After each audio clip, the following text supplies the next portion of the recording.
Every Linux kernel built between 2017 to about last week are affected by this new finding. If you're a Linux user and you haven't heard of copy fail, you need to pay attention to this episode. I'm Ali Diamond. This story and more on your weekly cybersecurity news roundup. This is ThreatWire.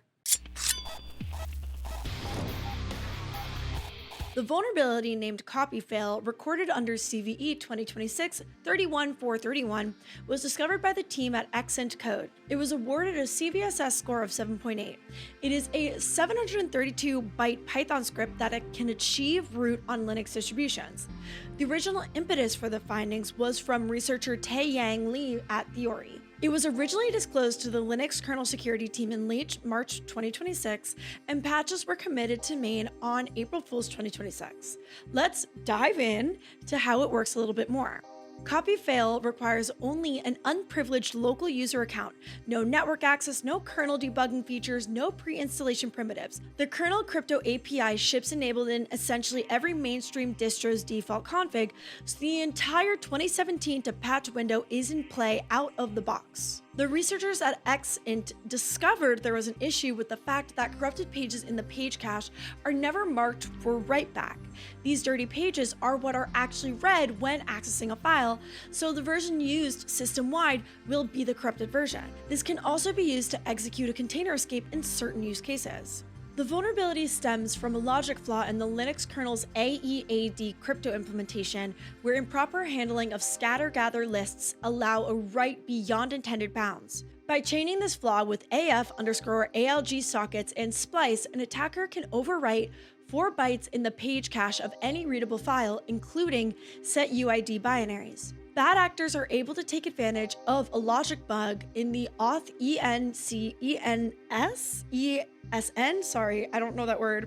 template to execute the 4-byte rewrite. This rewrite can be used to achieve root by writing to the page of the set UID binary or escape containers due to page cache sharing across the host. If you're interested in learning more, my good friend Ed over at Low Level TV has a fabulous video explaining how this works, from first-ish principles to pretty deep understanding. I really recommend watching his video, it's fabulous. In their write-up, the Xent team also included a list of what to patch first based on severity of effectiveness, with the highest priority being multi-tenant Linux hosts and the lowest being single-user laptops and workstations. Linux admins are having a hard time right now with this because there's so much to upgrade, so be nice. Speaking of having a hard time, we need to talk about GitHub. Yes, the constant outages are on the tips of every developer's tongue, but it's a pretty good reason to take a break at work. But we're really here to talk about another issue with GitHub that finally went public. The team at Wiz Research discovered a vulnerability in GitHub via their Git infrastructure that resulted in an injection flaw allowing RCE on GitHub. The finding was awarded CVE 2026-2854 and given a CVSS score of 8.8. In case you were wondering, yes, this was found using AI. In their blog post announcing their findings, Wiz says the following. Notably, this is one of the first critical vulnerabilities discovered in closed source binaries using AI, highlighting a shift in how these flaws are identified. Despite the complexity of the underlying system, the vulnerability is remarkably easy to exploit. The attack uses option fields for the git push function to inject a well-crafted call containing an unsanitized character. That unsanitized character would then be used to affect the inputs of downstream services and cause exploitation. This can then be used to overwrite security flags and, due to lack of sanitization, can lead to RCE. To understand what was happening, we injected user operator mode equals bool true to enable debug output on both platforms.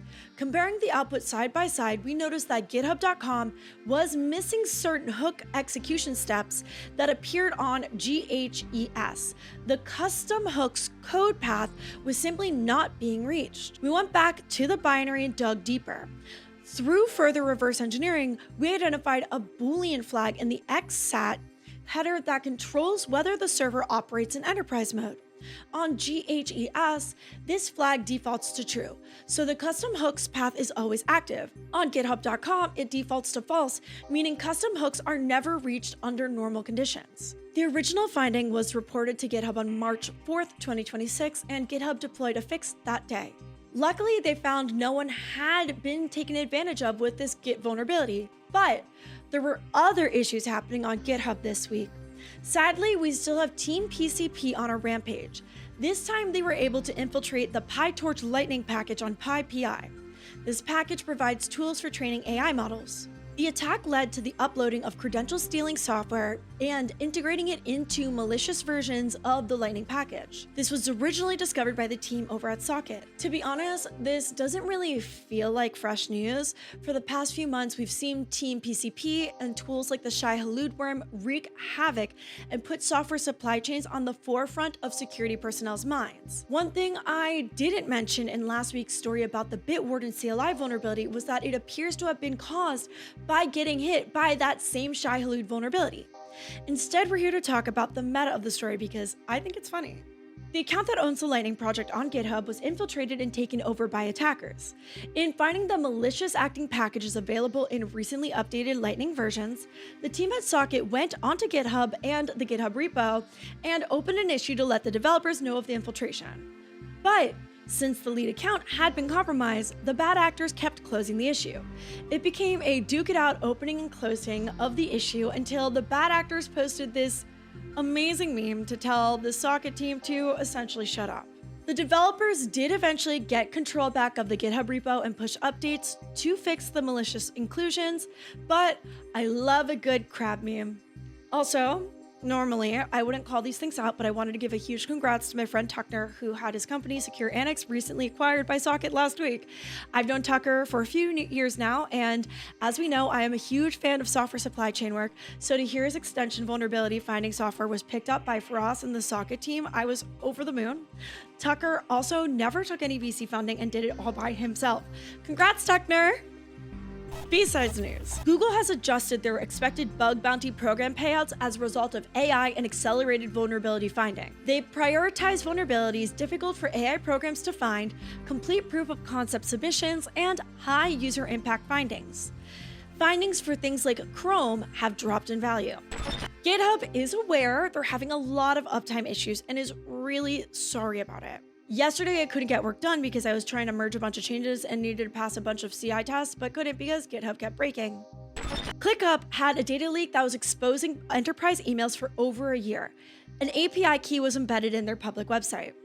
In terminal drama, Ghosty Terminal announced they would be moving off GitHub, while Warp Terminal announced they would be going open source. Fantasy lovers and tabletop gamers rejoice. GPT 5.1 for some reason kept talking about goblins. They literally measured a 175% increase in the use of the term goblin in 5.1. They say they resolved the issue in 5.4, but if you want to go full goblin mode, they released the launch command to run codecs without the goblin filter. Thank you so much for watching Threatwire for the week of May 4th.